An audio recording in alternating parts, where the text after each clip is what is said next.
This is going to be your guide to getting hunter symbols in Monster Hunter Wilds. So it's the same gameplay loop that we've been going through. You find the quest, you get the rewards, but which quest is it? Well, let's just hop on over to the wiki.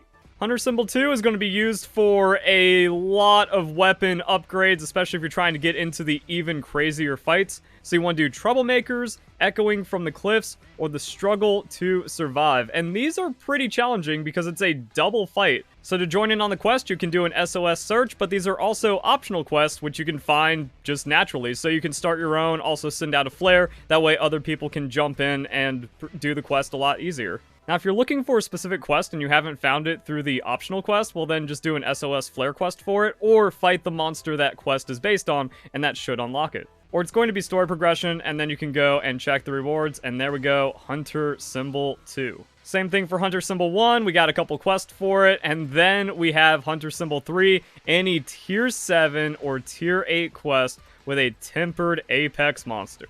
And it also looks like the wiki is just a little wrong, because if you look at the rewards for investigations, you can get Hunter Symbols too from these higher tiered temper monsters. And then we can see for the weaker tempered monsters, that's going to be how you can also farm Hunter Symbol 1. And actually, it looks like the best way of farming Hunter Symbol 2 fast is going to be Tempered Dogashima. That's like a really easy fight, and you just get Ancient Orbs and Hunter Symbols from it. Now, I joined in the middle, and I feel like the Doshaguma fight is so easy that you can get this under 8 minutes, probably. And we got 7 Ancient Orbs, our Hunter Symbol, and even some hard armor spheres. So, yeah, this is another way. Like, you just look at the rewards, you do the fight, the stronger stuff is going to have the higher tier things, and then investigations can be strong even if they take a little bit of extra time. That's how you get all the materials you need. I'm going to splice this into the earlier part of the video and then go through everything else I recorded because there's a lot of info here that you can use for yourself for efficient farming. If you enjoy the video or if it helps out in any way, don't forget to leave a like, share with your friends, comment your thoughts down below. Now I need 5 of Hunter Symbol 2 so I can upgrade my horn, which means I'm just going to do one of each fight and tell you guys which one is maybe the easiest feeling or the least annoying. Also, use common sense with the rewards that if you're trying to upgrade a different weapon, it's like, oh, I need a Guardian Ebony Claw and a Hunter Symbol too. I'm just going to do this one instead. The Otogaron was kind of annoying. It moves around a lot and has big, heavy hits, so if you eat one of those, you gotta fall back and heal. Get a lot of Ancient Orbs though, and 2 Hunter Symbols, so nice rewards.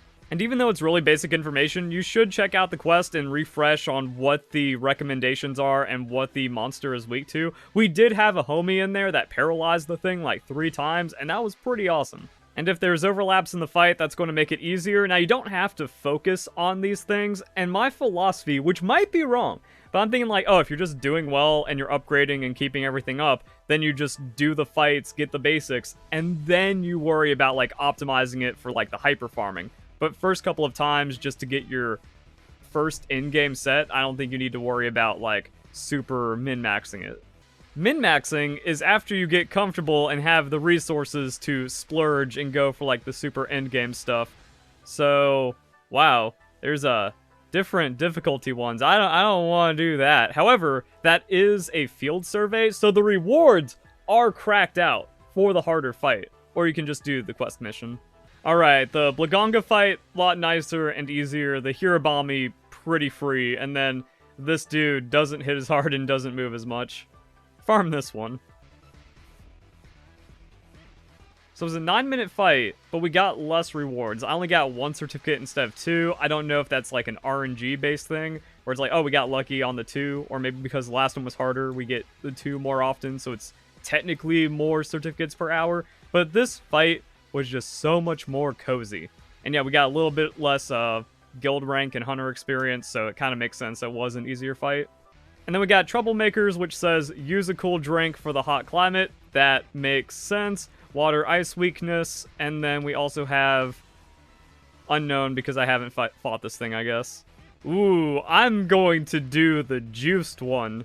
And if this is actually still pretty good, yeah, it kind of creates like a balance where, oh, do the investigations of the not Zuwu one, and you're probably doing fine. Alright, the Gravios. Pretty easy. Okay, so the fight felt long and slightly annoying. It might have something to do with the increased difficulty. At one point, we got third-partied by something else. But also, the absolutely ridiculous rewards cannot be ignored. So that was a shorter fight than the first one. Also kind of gets weird depending on the group you join and when you come into the SOS. So I guess for like raw hunter symbol farming, this one's actually the best. And it's worth to go for the investigations on the ones that are available. And this is the more standard fight. Also, from the tempered investigation, you can get hunter symbols too. So it's not only from the quests. Which means if you see some really good rewards for just a solo fight, so this could actually be... What? Wait, what?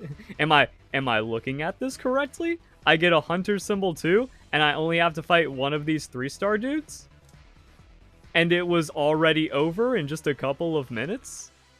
Alright, so let's see what the solo investigation looked like. Jumped in 10 minutes, but you can still get the hunter symbols and you can still get some bonus stuff, and it's not as crazy as a fight, but shows like this still has hunter symbols and loot.